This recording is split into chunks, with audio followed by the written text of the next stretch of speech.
Hello, my name is Daniel King, and this is my presentation over the Curricular Theorist, based off of the last bit of chapter 3 of our Ornstein textbook on curriculum, which will be referenced here at the end. So, first, I'd like to start talking about how curriculum came to be a field of study, because up until this point, really,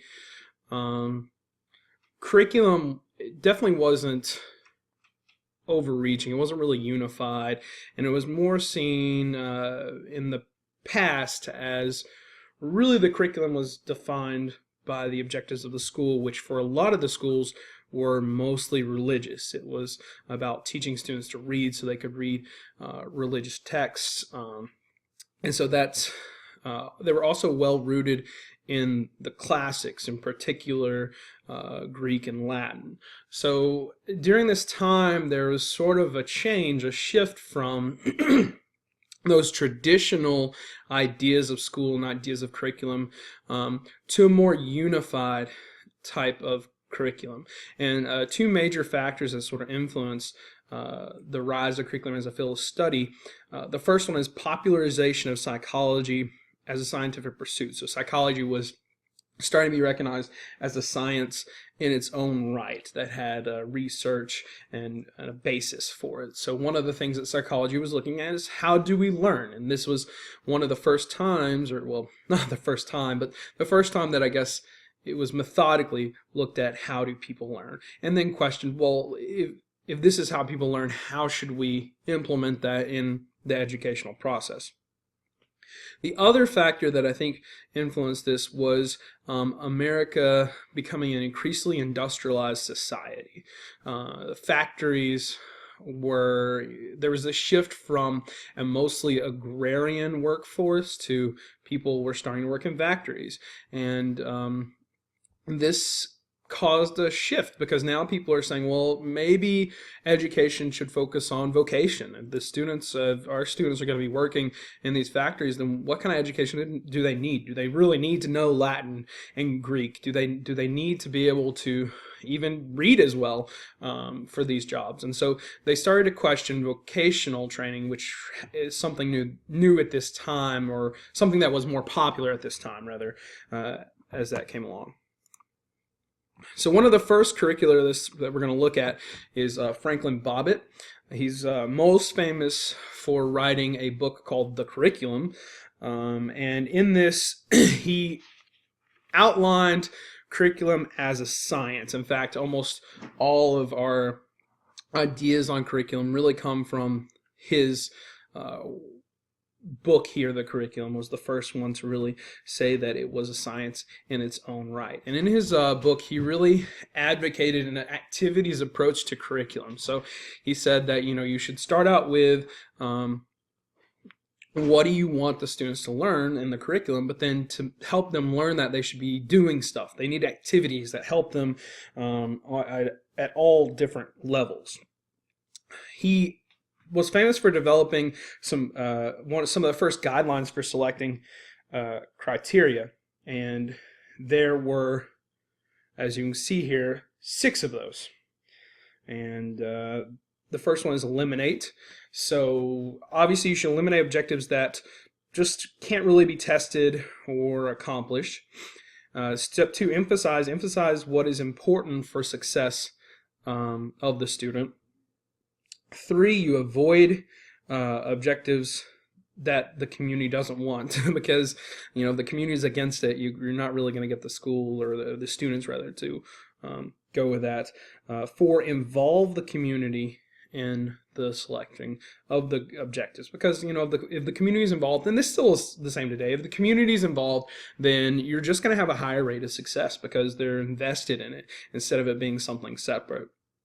5, you need to differentiate the curriculum based on your different students.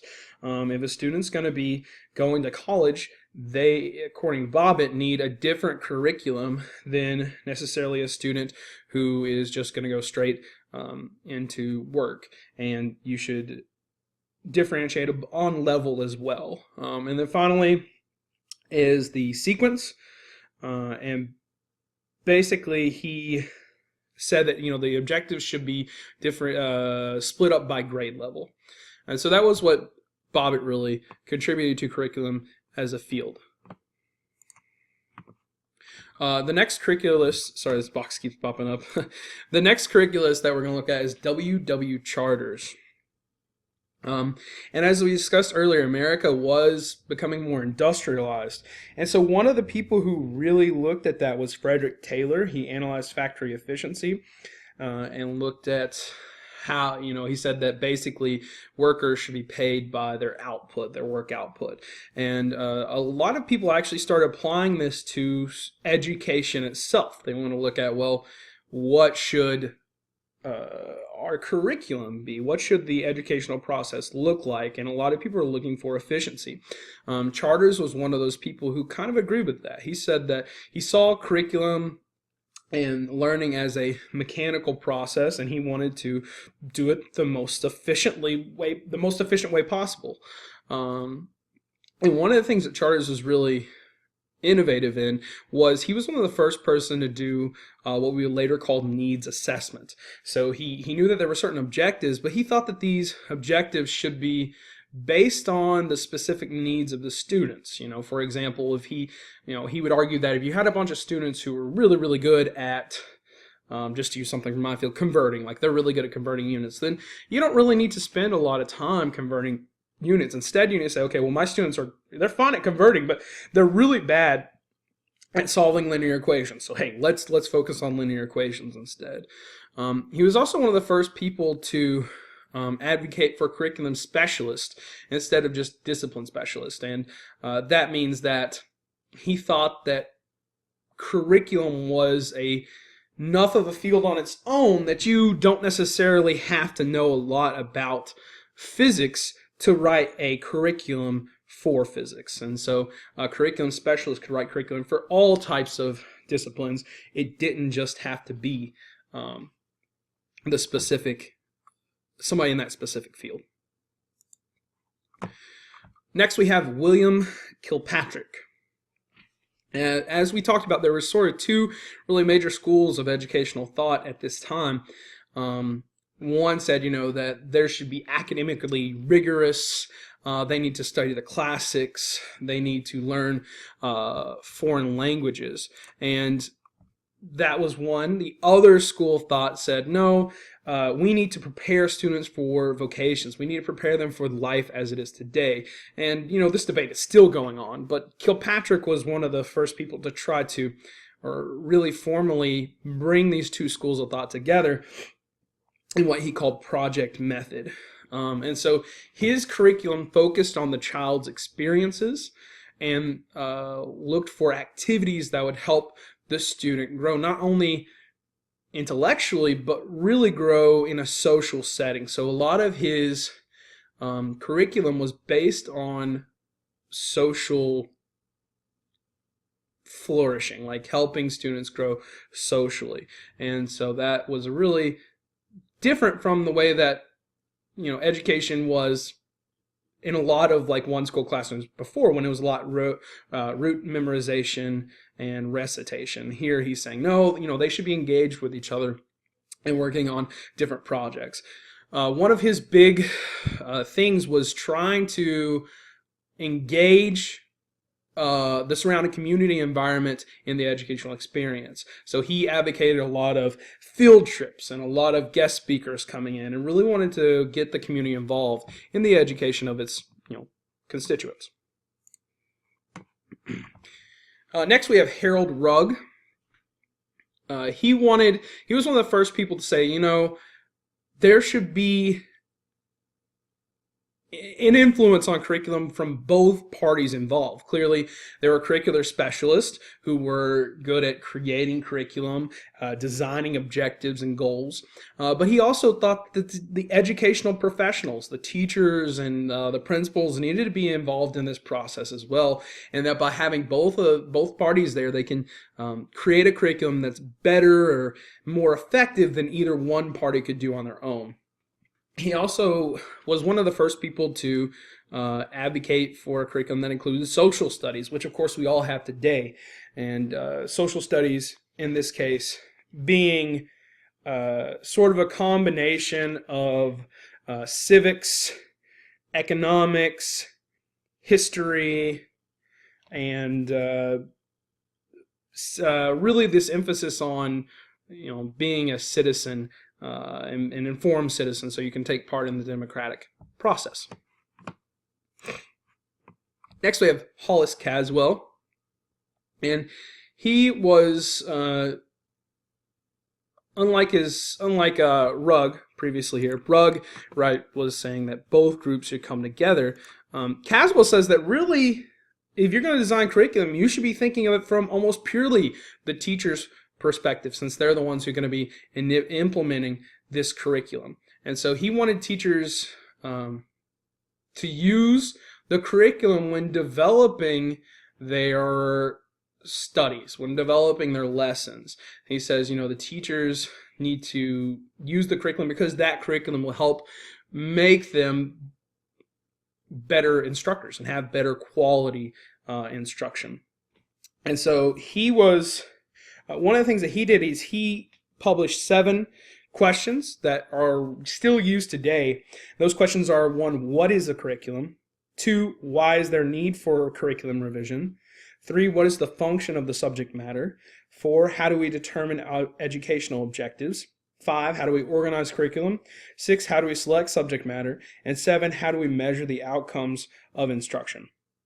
And so these 7 questions, are used even today when we look at it revising. We're asking ourselves, why are we revising? How should we revise? What's our goal? Second to last, I believe, we have Ralph Tyler. So Ralph Tyler emphasized an objective-based approach to curriculum development. So he says, but when you start building curriculum, you need to look at what are your objectives, what do you want the student to be able to do, and then sort of work backwards, sort of this begin with the end in mind mindset.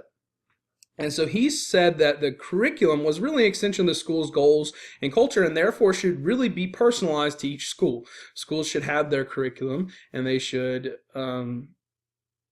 personalize it for their own goals. He drafted 4 central questions that are very simple and elegant, but are still used widely today. And those questions are: 1, what educational goals should a school seek to accomplish? 2, what educational experiences are likely to lead to these goals? 3, how can these educational experiences be effectively organized? And 4, how can we determine whether a school's goals are being accomplished? And he actually, interestingly, kind of developed these questions in his most famous work called Basic Principle of Curriculum and Instruction. Started out as a course syllabus, so kind of interesting. He started with really simple ideas, and they have lasted a long time. Finally, we have John Goodlad. So John Goodlad is a curricularist who was really one of the first to analyze not only curriculum, but curriculum reform specifically. And he did this from really the viewpoint and mindset of the teachers and how they could implement a curriculum. So he thought that teachers should really be involved in the curricular process. In fact, so much, he actually advocated that half the time they should spend teaching, the other half they should spend assessing curriculum and modifying goals. So, in a typical 8-hour day, Goodlad said that teachers should spend 4 hours teaching, but the other 4 they should really be working on their curriculum. So he really advocated teacher involvement in that. He saw the teachers as sort of a moral figure that could help develop students' moral and civic character. And finally, he identified 3 main reasons for educational ineffectiveness, or ineffectiveness of reform, I should say. And that was that the curriculum was ineffective because it didn't relate to society's goals. Secondly, there was disparity between agreed on goals and the actual program. And third, the students were treated as passive recipients. So he saw a lot of students who weren't very active. They were just still being told the information and just expected to work on it from there. And here, of course, is my reference. So again, what we saw here, to wrap it all up, is we saw the development of curriculum as its own field and how that it has been revised during this time, and how different educational philosophies have influenced our curriculum. Thank you.